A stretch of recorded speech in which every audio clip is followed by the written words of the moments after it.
top. As you all know, last week the President and a bipartisan group of senators announced a historic infrastructure deal that would put Americans back to work with the biggest investments in our roads and bridges since the creation of the interstate highway system, connect every American to broadband, make unprecedented strides in climate and clean energy leadership, eliminate all lead drinking water pipes for the biggest investment in clean drinking water in our history, and make the biggest investment in rail since the creation of Amtrak. And no surprise, there is a lot of interest and excitement out there. The National Governors Association, as well as individual governors on both sides of the aisle, like Gretchen Whitmer and Charlie Baker, have come out in support. The U.S. Conference of Mayors, the AFL-CIO, the United Steelworkers and IBEW, the American Society of Civil Engineers, numerous tribal communities, the Business Roundtable, the Rural Broadband Association, the National Association of Counties, and many others. The President will travel to Wisconsin tomorrow to keep actively making the case for this agreement and getting it over the finish line. And he's also going to continue to make the case for his American Families Plan, which we're also fighting to pass through the tooth path approach that we've been discussing with all of you. Also, wanted to note for all of you that today, thanks to the President's commitment to playing a leading role in ending the pandemic everywhere, 2 million doses of the Pfizer vaccine will begin to ship to Peru from the United States, and 2.5 million doses of the Moderna vaccine will ship to Pakistan. Over the weekend, we announced we are sending 1.5 million doses of Moderna to Honduras, and over this week, we'll be able to announce more places that the United States will be sending our doses. Finally, I wanted to make sure that you all saw that today Education Secretary Miguel Cardona announced the release of nearly $4 billion in funding to the Puerto Rico Department of Education, including $2 billion from the American Rescue Plan to help the island's continued recovery from the COVID-19 pandemic. Secretary Cardona is in Puerto Rico today, meeting with students, government officials, and education leaders. Josh, why don't you kick us off? Great, thanks, Jen. Senator McConnell today said that President Biden should tell Speaker Pelosi and Leader Schumer to de-link the bipartisan infrastructure bill from any reconciliation measures. Does President Biden intend to tell congressional leaders what to do on this matter? Well, first, let me just reiterate, the President looks forward to signing each bill. He's long supported the two-track approach, and his view is that the American people are most interested in what we're going to do to deliver for them, how we're going to rebuild their roads and their railways and their bridges, how we're going to make sure they have access to broadband, that we're eliminating lead from drinking water. That's where his focus will continue to be. The case he'll make when he's in Wisconsin tomorrow. He will, of course, work very closely with the leaders in Congress, Leader Schumer, Speaker Pelosi. I know Leader Schumer has noted that he plans to bring up both the infrastructure bill and reconciliation in July, but he'll continue to work closely with them and other members. Go ahead. And then secondly, Senator Murphy of Connecticut says he's worried about how the administration used Constitution's Article 2 authority for the warplane strikes in Iraq and Syria. Can you explain the administration's view on Article 2 and kind of how it's thinking about that matter? Sure. Well, first let me say, as a matter of domestic law, the President took this action, the airstrikes that were announced yesterday by the Department of Defense, pursuant to Article 2 authority to defend U.S. personnel. The targeted strikes were directed at facilities used by Iran-backed militias involved in these ongoing attacks for purposes including weapons storage, command, logistics, and unmanned aerial vehicle operations. So Article 2, the self-defense, the defense of the United States and our interests is our domestic justification for these strikes announced yesterday. Go ahead. Just to follow up on that, so has President Biden been in touch with House Speaker Nancy Pelosi or Leader Schumer following his clarification that he issued over the weekend? You're not talking about the airstrikes, you're talking about infrastructure. Yeah. I was like, we have been in touch with a range of Democrats and Republicans, including leaders of both of the Democratic Party in both houses, I should say, about the path forward, certainly. Pelosi kind of drew a really hard line on this. I mean, she just said flat out, we will not take up the bill in the House until the Senate passes the bipartisan bill and a reconciliation bill. So does the White House feel like they need to get Pelosi on board with this approach that President Biden is taking? Look, I think the most effective role, most impactful role, I should say, that the president thinks he can play, and I think it's safe to say that leaders in Congress, Speaker Pelosi, Senator Leader Schumer, and including Republicans who supported this infrastructure bill want the president to play, is to make the case to the American people, to the public, about how officials are working together to deliver for them. And that's exactly what he's going to do tomorrow. That's exactly where his focus will be. And certainly we'll work in close coordination with leaders in Congress, but it's up to them to determine the sequencing of the legislation. Go ahead. Florida, does the president plan to go to Florida? Has he spoken to any of the victims' families so far? Well, let me first give you just a little bit of an update on what we have been doing over the last several days. As you know, because we issued a readout yesterday, the president sent his FEMA administrator down to Florida, who had a meeting with Governor DeSantis and others while he was in Florida. The president spoke to him and received a briefing afterwards. In addition, we have more than 50 personnel on the ground coordinating closely with state and local officials and providing assistance. FEMA has deployed an incident management assistance team, as well as building science experts, structural engineers, and geotechnical experts to support search and rescue operations, and a mobile command center. The U.S. Army Corps of Engineers is also being mission assigned to provide technical assistance for debris removal, and 2 FEMA-supported search and rescue teams are involved in the response to the devastating incident, and additional FEMA National Urban Search and Rescue System teams are on alert to support personnel already on the ground. In addition, last item, FEMA is coordinating with the state to support the opening of a family assistance center and is providing communication support to ensure information is available. In terms of a visit by the president, we always assess, we always want to ensure that we're not pulling from local resources. We don't want to draw resources that are needed in the ongoing search and rescue operations and efforts. We will remain in close contact with officials on the ground, and certainly if there's a trip to preview or announce to all of you, I will be ready to do that. Go ahead, Major. The statement the president released Saturday, what was the need for that? And did the president earlier miscommunicate, or did Senate Republicans simply misunderstand on the infrastructure deal? Well, I will say, Major, I think that the statement was quite lengthy and quite detailed in the president's name, and the president's voice. And a couple of the points he made in there quite clearly were that last week when he had the press conference, as you all know, he he indicated he would refuse to sign the infrastructure bill if it was sent to him without his American Families Plan and other priorities, including clean energy. That statement upset some Republicans who did not see the 2 plans as linked, as you all know, who are also hoping, as you all know, to defeat the Families Plan and do not want to see their support for the infrastructure plan as aiding passage of the Families Plan. As was noted in his statement, he left the impression that he was issuing a veto threat on the very plan that he had just agreed to, which was not his intent. And he wanted to make clear that was not his intent. And in the statement, he also reiterated his intention to move forward with advocating for, using the bully pulpit, making phone calls, working his heart out to get the American Families Plan through. And his view is that you can do both and should be able to do both. And there can be disagreement even as he's pursuing the American Families Plan. So he miscommunicated.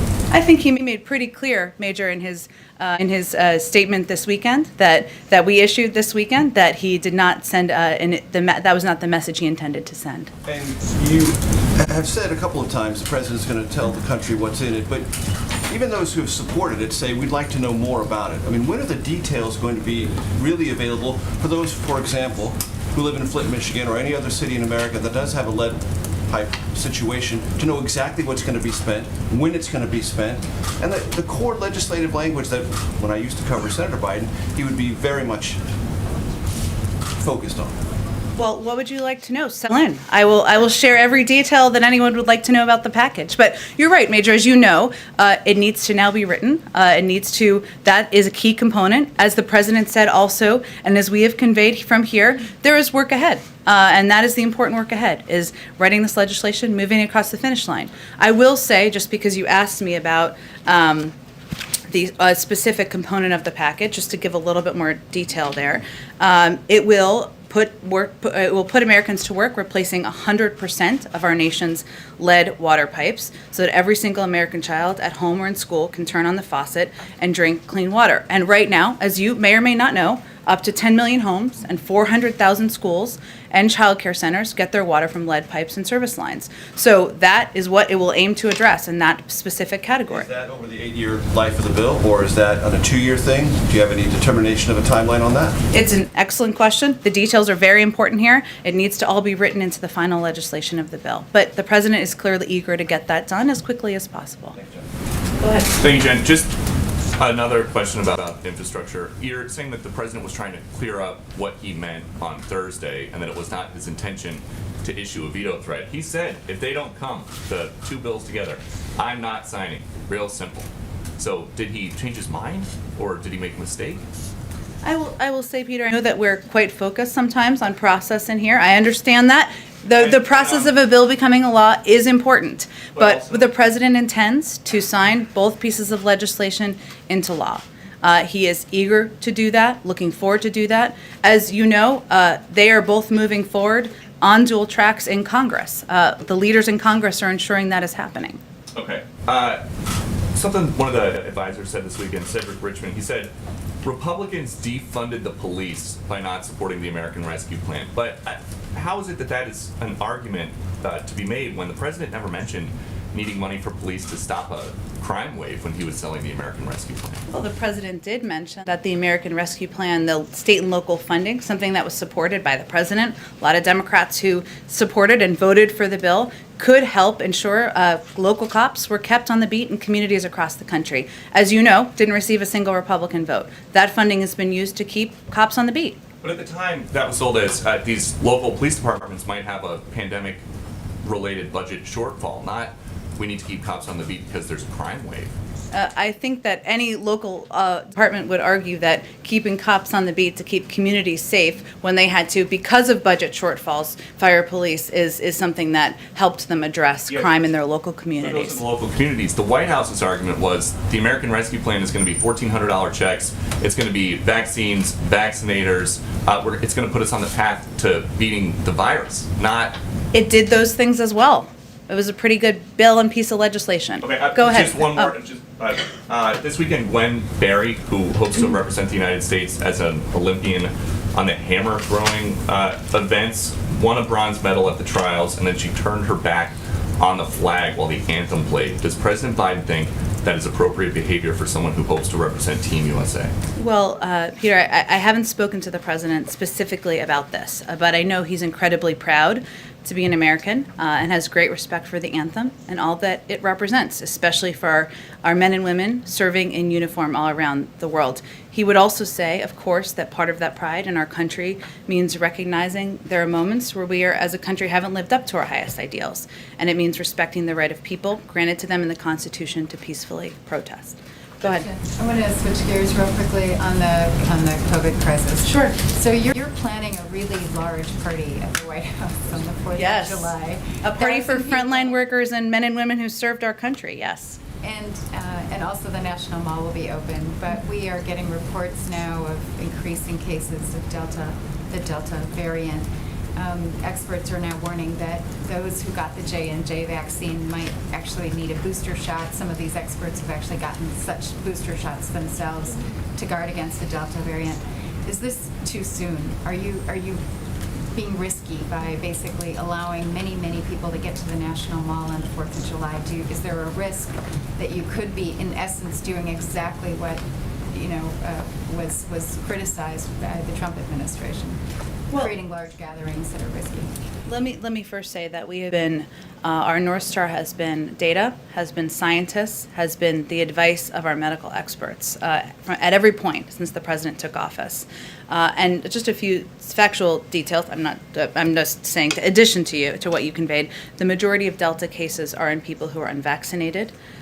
We may see some vaccinated people who test positive for COVID, of course, as we know from the data, but those people often have mild symptoms, remain out of the hospital, and the best way we continue to convey to people across the country to protect yourself is to get vaccinated, including and specifically the higher percentage of young people under the age of 27, who are at a lower rate of vaccination than people who are over that age. So I would say we, of course, will continue to evaluate any steps that need to be taken to protect the public, protect the American people, but we have made significant progress, and we are confident in our plans moving forward for July 4th. Is there anything that would change your mind? I mean, if we see a spike over the next few days, is there any chance that you could change the plans or curb it or limit it in some way? I mean, especially because the people who are coming to events like this do tend to be young people. I don't anticipate at this point our plans changing.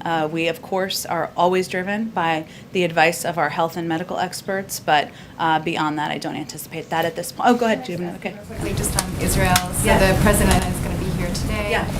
What are the plans? What plans do you have for a visit with the new Israeli government? Is that, can you say a word or two about that? Sure. And what your goals are for the visit? Yeah, absolutely. So let me first say, on the first question you asked, we do look forward, the President looks forward to hosting Prime Minister Bennett soon. We're working on a date, but don't have anything to preview at this point in time. Today's visit is a chance to recognize President Rivlin's support for the bilateral relationship and for maintaining strong bipartisan support for Israel. The visit is also an opportunity to highlight the deep ties and enduring partnerships between our nations, as well as a chance for the leaders to compare notes and consult on both the challenges and opportunities facing the region. Overall, the visit will highlight the strength of the relationship, affirm our shared interest in security and stability in the region, and provide an excellent opportunity for high-level consultations on key issues in advance of a visit we have with the Prime Minister at some point soon. So it's also building, I should say, on recent engagements we've had at a variety of levels, Secretary Austin and Secretary Blinken, as well as our National Security Advisor. Go ahead, Caitlin. Senator Romney told Jake Tapper that his reading of the president's statement over the weekend was, if the infrastructure bill reaches his desk and it comes alone, he will sign it. Is that an accurate reading of that statement from the president? The President looks forward to and expects to sign each piece of legislation into law. And he's going to work his heart out, getting both of them across the finish line. But if if the infrastructure bill arrives and the reconciliation package is not here yet, no one has clarified that yes, he will sign it.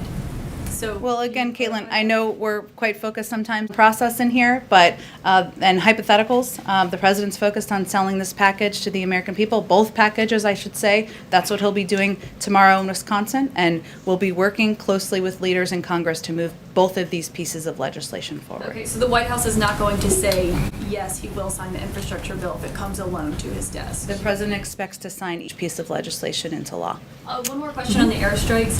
If the United States feels the need to keep hitting these Iran-backed militia groups, does the President think that he needs to go to Congress to ask for new authorization? Well, the President has talked about his desire to update and work with Congress, Senator Kaine and others, to update authorization parameters and legislation. I will say, as I stated earlier, that the President is confident, as is our team, in our legal justification, I should say, through Article 2 and our authority and our ability to defend U.S. security personnel, which is exactly what we did in this case. Can I follow up on that real quick? Jen, was there any consultation with Congress beforehand or our allies regarding the airstrikes, and what's the next step? I mean, you've had the airstrikes, but is there a reach out to Iran? We completed a number of member and staff notifications prior to taking action and are continuing to brief members of Congress. And we're also in close touch with partners in the region, but I'm not going to outline those from here. But specifically, will there be an outreach to Iran? Well, I would say that we are obviously working through. We just completed the 6th round of negotiations as it relates to the Iran nuclear deal. I don't have a timeline yet for when those will reconvene, but I don't have anything to preview in terms of other outreach to Iran. Go ahead, Kelly. I'll come to you in a second. Go ahead. In terms of the timing of those airstrikes, was there any relationship to the visit of the Israeli president today to have those actions prior to his visit? No. Okay. And is there a concern in the president's calculation there about now the threats of retaliation that are coming from some of these militia groups and what posture he needs to have given that? Well, the President's view is that it was necessary, appropriate, and deliberate action these strikes designed to limit the risk of escalation. We will take, and he believes we should and will take necessary and appropriate measures to defend U.S. personnel, partners, and allies in the region.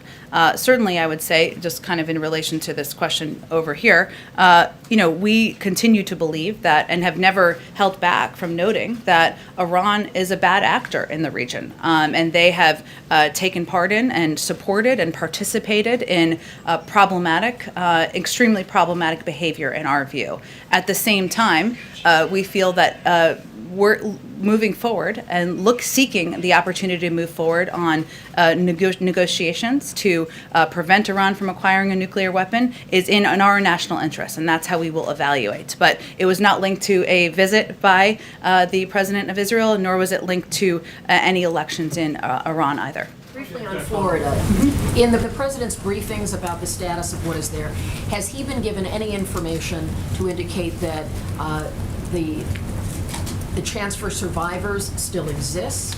And does he believe there is a federal role at examining the kinds of infrastructure within that building questions that have now certainly come to many people's minds after seeing what took place? Sure. Well, I would say in your second question that he does believe there should be an investigation, and that FEMA, a number of the resources FEMA is sending to the ground, building science experts to the scene, officials from the National Institutes of Standards and Technology, officials from OSHA, and the FBI, they've all been deployed to Surfside under their own authorities to help participate and provide expertise in that effort. So certainly we want to play any constructive role we can play with federal resources in getting to the bottom of it and preventing it from happening in the future. In terms of the likelihood and potential for survivors, obviously he would refer to local authorities on making that assessment. Go ahead. Thanks. I just wanted to follow up quickly on the airstrikes. Sure. The Iraqi government issued a statement calling it an unacceptable violation of their sovereignty and national security. So I'm wondering, has there been outreach to the Iraqi government, and also do you have a response to that sort of complaint that they've lodged? Sure. Well, I would refer you to the government of Iraq on that specific question, but I will say that the Prime Minister is a partner. He has a tough job. His statement called for a de-escalation from all sides, and we agree with that. But the attacks against our troops need to stop, and that is why the President ordered the operation last night in self-defense of our personnel. Go ahead. Go ahead. Yeah, sorry, I just wanted to ask about this Alzheimer's treatment that was approved earlier this month. Yeah. My first question is if the President was at all concerned by the approval process, which seemed to overrule the advisory board, the outside advisory board that we've obviously learned a lot about in the last year, and that the approval was sort of outside the regular FDA standards for medicine like this. It's a great question. I know it was last week or the week before. I haven't spoken with him about this specifically. I can see if I can do that and get more back to you. I'm not sure you'll have more on it, but there's now this question of considering the limited efficacy and the high price of it, whether the government would impose particular restrictions on access to it due to Medicare. It's something that, if was approved fully, could have enormous costs to the Medicare system. And so I'm wondering if the White House is looking at that Sure. issue. Well, let me talk to our team and see if there's more. We can get back to you on that. Go ahead. Thanks, Jen. The Senate Minority Leader put out a statement today at a news conference in which he said the President delinked the two bills. Does the White House take issue with that characterization, or do you agree with that? Is that what has happened here? I think the President is eager to sign both pieces of legislation into law. And he is going to focus his time and his effort on selling the benefits of these packages, what they would do for the American people, whether it's ensuring kids don't have lead in their drinking water, or making sure families have additional benefit from the child tax credit extension. That's what his focus is going to be. In terms of the mechanics and the process, we're going to work closely with leaders in Congress, but he wanted to be clear that he did not intend to issue a veto threat, and he remains committed to moving that piece of legislation forward, just as he remains committed to moving the American Families Plan forward. I'd give it a try. It was good. One other question on Article 2. Sure. What are the limits this White House sees on the President's Article 2 power? Does it acknowledge that there are limits? And to what extent does the president feel he needs to yield to the Article 1 branch when it comes to the authorization of force? Well, I would say that the president takes legal authority and justification for military action quite seriously. And certainly, we consult our legal teams to ensure we have that justification. And we certainly feel confident we do. And when there are attacks against that threaten our troops, our men and women serving bravely overseas, and responding to those certainly qualifies as self-defense. Go ahead. Thanks, Jen. When the president announced the bipartisan infrastructure deal last week, he said, "I know the Senate and the House better than most of you do." And indeed, he's had long experience in Congress and in the White House. So how does a situation like this arise where he has to issue a statement, a lengthy one, clarifying himself? You all have to reassure people on Capitol Hill. Did he underestimate the blowback that he was going to get from Republicans by making the statement that he did about, wanting to do these bills in tandem? I know there's a lot of interest in kind of rehashing the last several days. I get it. We're not going to do that. We're going to focus on our efforts moving forward. And right now, as you saw, a number of Republicans go out on Sunday shows yesterday and talk about their commitment to getting this package forward, their commitment to delivering these benefits to the American people. I just started out talking about the broad support from governors, labor unions, others in moving this package forward. And the president's going to go out to Wisconsin and sell this package to the American people tomorrow. That's where our focus is on. Along those same lines, that in terms of moving forward, you mentioned earlier that the White House is in touch with a range of lawmakers on Capitol Hill. You mentioned some of the other support. But specifically, can you talk about outreach to liberal members of Congress?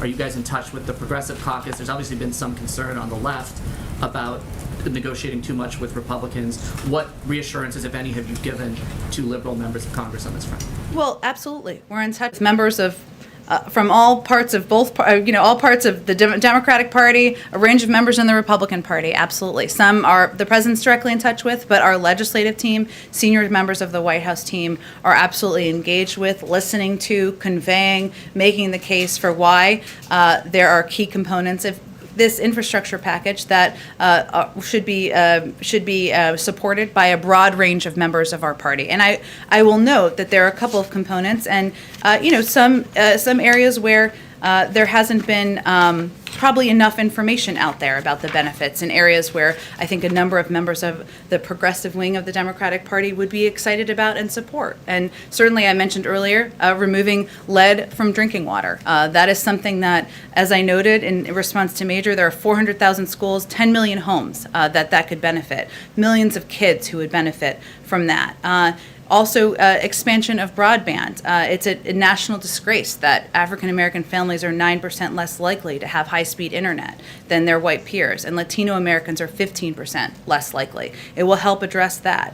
Also, access to transportation. Americans who are trying to get to work, including communities of color that are twice as likely to take public transit but often have fewer good transit options. That's just one component. If you go to climate, which is an area where I think we still are going to continue to do more work, making sure people across the country and people who care deeply about addressing our climate crisis know the components of what's in this package, which the president considers a down payment, not the end, a down payment. So 500,000 electric vehicle charging stations nationwide. That's what this would help support, with a focus on our highways and rural and disadvantaged communities. It would help buy more than 35,000 electric school buses. It will include the largest investment in clean energy transmission in American history. Will strengthen and revitalize our natural infrastructure, and it represents the largest effort ever to address legacy pollution.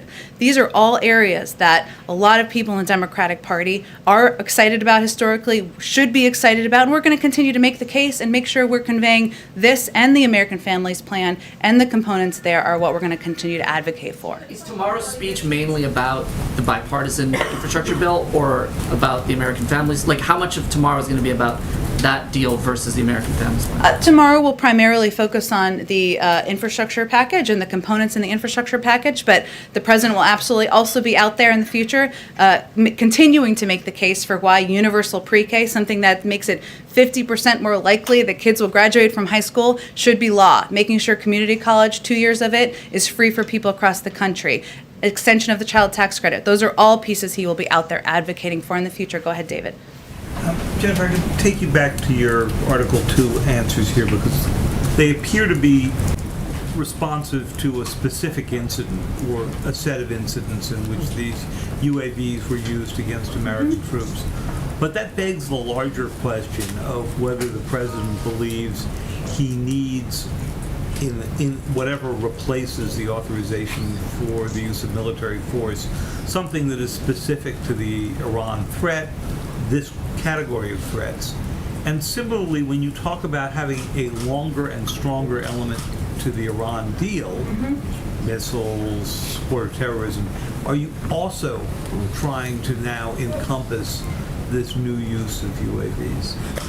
Well, I would say on the latter question, David, the focus is, as you've noted and you just noted, certainly we want to look to build the Iran deal beyond what it was in the past. We've been very clear about that, and that's part of the discussions and negotiations, and the next step would be the 7th round of discussions and negotiations. But I would say that as it relates to responding to attacks on our men and women serving, or threats, I should say, to our facilities that are in the region, that we don't see that on the same exact track. Go ahead. Senator Murphy, in his statement, and I think the reason that he had some concern about this, Yeah. I read it as less concern about the Article 2 element to what he said was that it now seems as if we have a low-level war underway with the Iranians, because there's this sort of constant back and forth. Is that an assessment that you folks agree with? Our objective, Dave, is to de-escalate, but the president is going to reserve the option of responding when there is a threat against U.S. interests. Afghanistan, please. Go ahead, Ken. Just on the infrastructure and reconciliation bill, Senator Manchin suggested yesterday that he could support $2 trillion in a broader reconciliation bill. Does the president consider that to be a sufficient amount of spending? Well, we're just at the beginning stages of these discussions. And clearly, as you noted, or as you alluded to, I guess I should say, there's disagreement, even within the Democratic Party, about what the size of a reconciliation package should look like. And as these discussions proceed, there will be disagreements to resolve, and there will be compromises to be made in order to get a final package. I'm not going to do that from here. The president's going to continue to advocate for the inclusion of the American Families Plan and the key components in that package that he feels would be instrumental to helping the American public, and he will continue to advocate for the components of the budget he proposed. But he also recognizes there are important discussions, negotiations that are going to happen between even members of the Democratic Party on this path forward. The select committee that the speaker is supposed to announce later this week, has the president spoken to her about the membership of the committee, who he would like to see on the panel, and does he have a sense in when this report should be released? Does he think it's important that the findings of this select committee come out around the anniversary, for example? I think the president certainly supports the decision by the speaker to create the select committee, or to launch, get the process started to form this select committee. In terms of the timeline of the release of a final report, I think he would refer to her and her judgment on that front. Go ahead in the middle. So, back to what you said about climate, even with those policies that you mentioned there in the bill, there's a pretty sizable protest across the street today from the Sunrise Movement. This is a group that worked with the campaign to set policy, that's in touch with the White House, but they and people, a lot of their allies are frustrated that when it came to reach a deal, it was a lot of the big climate stuff that got pared down or left out. What is your message to climate activists who feel like, wait a second, we thought that President Biden was going to be the most aggressive president ever on this topic? Why is this first high-profile bill so whittled down? Well, I would say I would dispute the notion that it's that it doesn't do anything for climate, which some are arguing. I just outlined some key components that would represent historic investments in areas like addressing the legacy pollution and cleaning up communities across the country, preventing that have relied on fossil fuels and others that have been polluted, especially lower income communities. It also will take enormous steps in addressing investing in clean energy transmission. It will include making sure electric vehicle buses are part of our force across the country, and make sure that purchasing electric vehicles which will be a huge contributor to reducing greenhouse gas emissions, is something that can be a reality for millions of Americans. Now, whether or not everyone is aware of all those specifics, that's incumbent on us to keep conveying that, communicating it, listening, and making sure people understand that this is a down payment. And the president will continue to advocate for, press for, work for even more on the climate, as he will in the reconciliation bill and process moving forward. Does the White House want to see a clean energy standard in that reconciliation bill, and do you think that that can fit into the parameters of what can and can't be included? Well, there's obviously a lot to be negotiated and discussed moving forward. The president has conveyed that he would like to see an investment in clean energy tax credits, something that would certainly be an additional step forward. And there's more to discuss as it relates to the final reconciliation package and bill. Go ahead, Michael. You just mentioned to a colleague that the president would like to see an investigation into what happened at Surfside. Yeah, he supports one. Yep. Can you expand on that just a bit? Would he like to see that federally run? Would he like to see consideration of building code changes? What should be the goal of that, and who should be in charge of that? Well, the goal, of course, is to get to the bottom of what happened, and of course, have it be an instructive guide on how to prevent it from happening in the future. I just conveyed all the federal resources we are sending down to be supportive of efforts on the ground, but I don't think I have more than on it than that. Go ahead in the middle. Housing experts are really concerned that there's going to be a huge fallout if a federal moratorium is lifted next month. And a lot of studies show that evictions make the threat of COVID even worse, especially when it comes to Black and brown communities. What's the president's response to that, and can we see any type of changes? Well, first I would say the president absolutely is committed to ensuring that we continue to provide assistance, whether it's rental assistance or assistance to make sure that Americans who need help to stay in their homes, to stay in rental units, get the help they need. The moratorium was never meant to be permanent. Obviously, an extension was announced just last week, but we will continue to look for ways through federal authorities, through working with Congress to ensure that we're helping Americans across the country. Go ahead, Anita. I just wanted to follow up on the question previously about the July 4th event. Can Sure. you just talk a little bit about I understand it's an outdoor event, but what precautions are being taken? So will people be tested? Do they have to be vaccinated? Are there masks even though it's outdoors?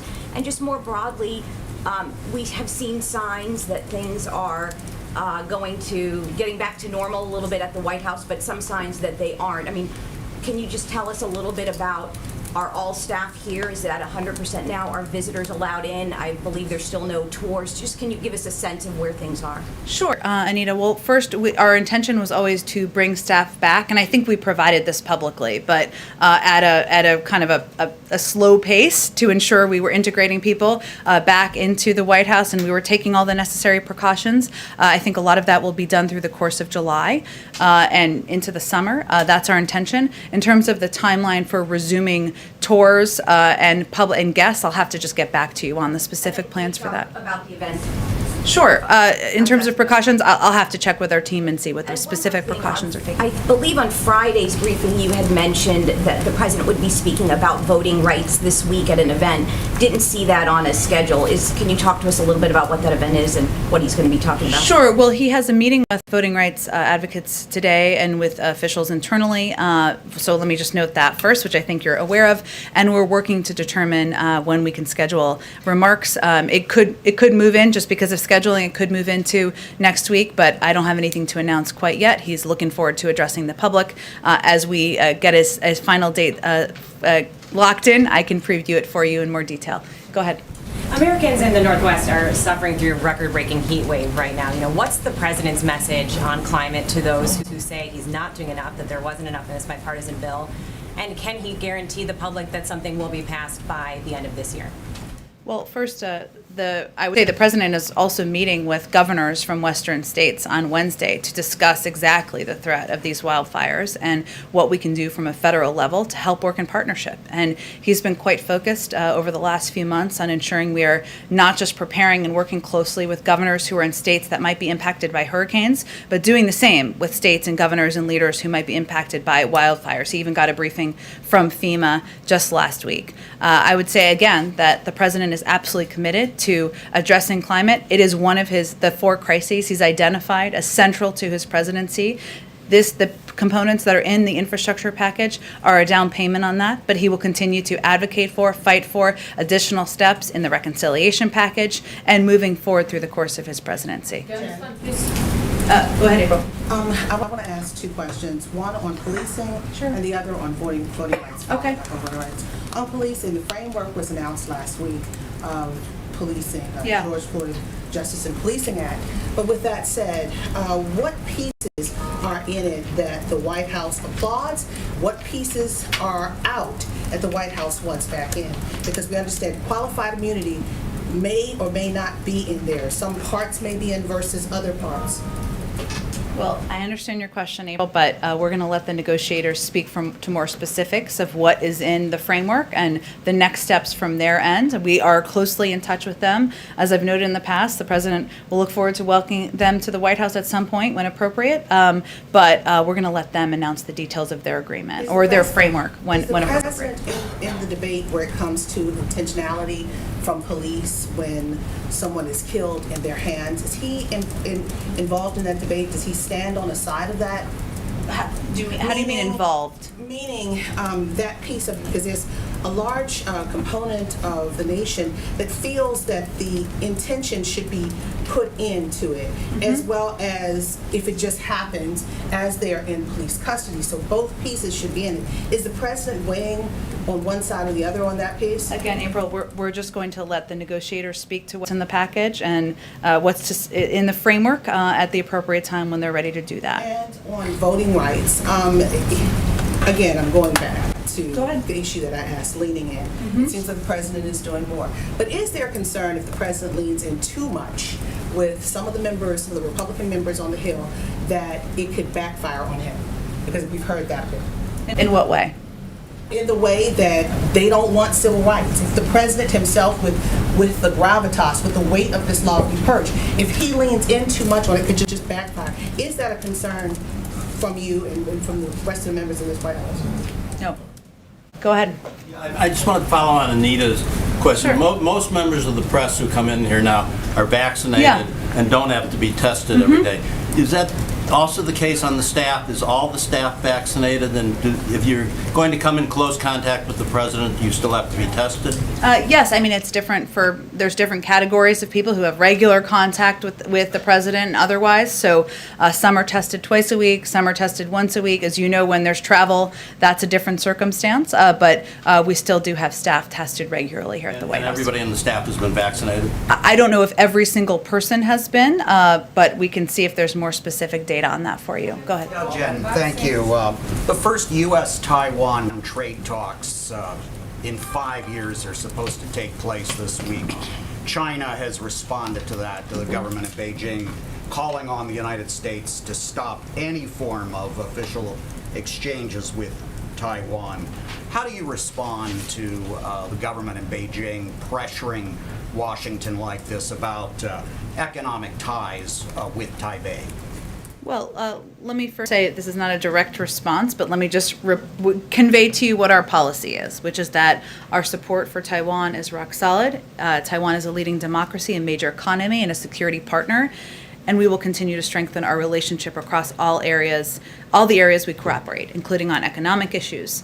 We're committed to the importance of the U.S. Taiwan trade and investment relationships, and we will continue to strengthen our trade relationship with Taiwan, which is why we are looking forward to the upcoming Trade and Investment Framework Agreement Council meeting, which was recently announced. We have also been clear publicly and privately about our growing concerns about China's aggressions toward Taiwan, and the PRC has taken increasingly coercive action to undercut democracy in Taiwan. We will continue to express our strong concerns to Beijing in that regard, and also our concerns about the PRC's attempts to intimidate others in the region. Go ahead in the back. Oh, go ahead. Go ahead, Nadia. Thank you, Jen. I have a quick follow-up and a question. Sure. On Iraq, I know you exhausted all the answers, but let me It's try. okay. Go ahead. Go ahead. One last time. How do you balance the White House, in this case, the president's duty to protect Americans, whether civilians or military in Iraq, by hitting these militias and risking violating the sovereignties of countries like Iraq, for example? Well, I think I conveyed a little bit earlier, but let me try to reiterate it or say it in a different way. The president, his view, he agrees, I should say, with the prime minister's comments that he wants to de-escalate. That's our objective. We don't want to see Iranian proxies threatening our interests in the region. Certainly, we would prefer that is not the case. At the same time, the president believes that when it is that we have to reserve the right to respond at a time and place of our choosing to protect and defend our people. That is certainly a balance that every president of the United States needs to strike, but it is one where he feels confident that the strikes that he announced yesterday were necessary, appropriate, and deliberate action designed to limit the risk of escalation. My question is, 2 Yemeni prisoners have been approved for transfer from Guantanamo. How close is the White House to shutting down their prison facilities, considering that it was the first act during President Obama, as you remember, is to shut down Guantanamo? I do remember. That is correct. I would say the Department of Defense would have the best update on the timeline. It remains something the president is certainly committed to doing and eager to move forward on. Go ahead. Can I just ask a quick one on infrastructure first? Sure. Does the White House think it has 10 Republicans currently on board for the infrastructure plan? We'll continue to make the case, continue to convey to Democrats and Republicans why this package is something that will help their constituents across the country. But in terms of vote counting, I will leave that to leaders in Congress. Has the president spoken to Senator McConnell, or does he plan to speak to him specifically about this package? I don't have any calls with Speaker McConnell. I don't have any calls with Senator McConnell to read out. Sorry, it must be that time in the briefing. Go ahead. Thank you. There's a report from Afghanistan that the U.S. is going to send, I think it's 37 Black Hawk helicopters and a couple fixed-wing airplanes. Do you have any comment on that? And just more broadly, is there any concern about the prospects of American-made weaponry falling into the hands of the Taliban as they take over government positions, as they have been doing, and might be, expected to do more? Sure, it's something we've been quite cognizant of from our early engagement here, or at least engagement of the Biden administration, and before that, in terms of any reports of weapons, I would point you to the Department of Defense. Go ahead in the back. Hi, Jim. Thanks for taking my question. I wanted to ask you what what President Biden and the White House are doing to help agencies achieve the goals the president set on climate change early in the administration through his executive orders. There's been quite a few tasks in those orders that agencies have missed deadlines on or been delayed, and I wanted to ask what the White House is doing to help with that. Specifically agency by agency, this might be something that might be more useful if I get you kind of a written update about what is happening agency to agency. I can say broadly speaking that the president conveyed to his cabinet members from the beginning that ensuring we are moving forward and taking steps to address the climate crisis, and doing that with levers we have in the federal government, whether it is electrifying fleets in the government or taking steps to ensure we are being leaders on this front, is something that he has made a priority, but we can see if there's more of kind of a summarized update of what agencies are up to provide to all of you. Go ahead. And on COVID and vaccinations, what does the administration say to parents who are hearing on one hand from the nation's top doctors that children and younger Americans are more vulnerable as these variants are spreading, but at the same time, many children can't yet get vaccinated? Yeah, as a parent of children in that age bracket myself, it is challenging. And what we are continuing to convey is that we know it's been long. We know parents are exhausted and tired, but it's important to continue to abide by the public health guidelines, which means kids wearing masks in certain environments, not others. Obviously, you can look at the CDC guidelines to see what the specifics are. Obviously, we can't get ahead of the FDA process for approving vaccines. I know parents like myself are eager to vaccinate their children. Some also will still have many questions, as we have seen as the vaccine has become available for kids who are 12 and older. And that is also part of our process of engaging with pediatricians pediatricians and others to make sure parents can have those questions answered. So we can't expedite the FDA approval process. What we can do is continue to provide public health guidelines, make sure parents understand what it means if your kid is vaccinated or not vaccinated, even if it's because they're not eligible quite yet, and of course make sure we have resources and supply available if and when we reach that point in time. Go ahead. Go ahead. Thank you so I'll go to both of you. Okay, why don't you go in the front and then we can go to you in the maroon shirt. Yes, sorry, it's confusing. Okay. Go ahead. Okay, thank you for taking my question. I have a quick question about the Tokyo Olympic Games. The Japanese government extended an invitation to President Biden for the Olympic Games. Is President Biden still considering a trip to Tokyo next month? The president is not planning to attend the games. He will certainly be rooting for the athletes, as will I. I'm kind of obsessed with the Olympics, but that's not his. We will have a delegation from the United States, as we have historically had, but we will continue to also convey the public health guidelines and guidance that we've been delivering out there about only essential travel. Go ahead. Thanks, Jen. I appreciate it. A couple quick questions on Iraq again. So first of all, in the past, even during the Soleimani strike, usually these strikes came in response to incidents where a U.S. service member or a U.S. military contractor was killed. So is this an indication that this administration is now pursuing a more aggressive policy on responding to Iran-backed militia attacks in Iraq? And secondly, was this purely a retaliatory strike, or was it meant to actually throw out imminent hostilities beyond the Saturday Erbil strike upcoming in the future? Well, let me first say that the United States selected these targets because Iran-backed militias used them to conduct at least 5 one-way UAV attacks against U.S. facilities in Iraq since April. So it was in direct response to those specific attacks. And as I've noted before, of course, the president did this aligned with domestic law and international law as well. He has been clear. The president has been clear that there will be serious consequences if Iranian leaders continue to arm, fund, and train militia groups to attack our people. And obviously, we've seen.